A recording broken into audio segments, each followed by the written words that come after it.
ஒரு காராமணி பிரியாணி பண்ணுவேன். அடிப்பிடிக்காம குழையாம ப்ரெஷர் குக்கர்ல ஒரு சூப்பரான வெஜ் பிரியாணி.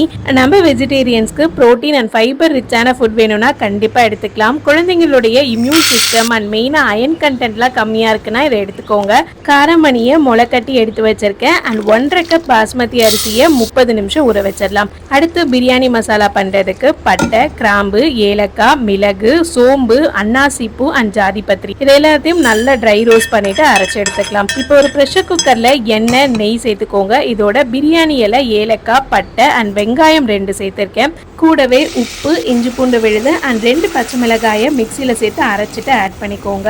இதெல்லாம் நல்லா வதங்கினதுக்கு அப்புறம் 2 தக்காளி இதோட சேர்த்துக்கலாம்.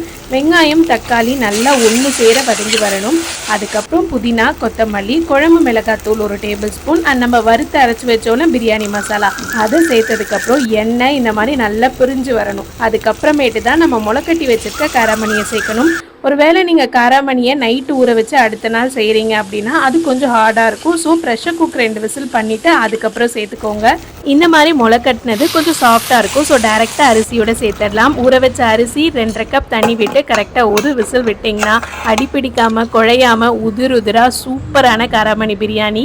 நீங்கள் யூஸ்வலாக காராமணி இருந்தால் வீட்டில் என்ன ரெசிபி பண்ணுவீங்க அப்படின்றத கமெண்ட்டில் சொல்லுங்கள். Bye bye.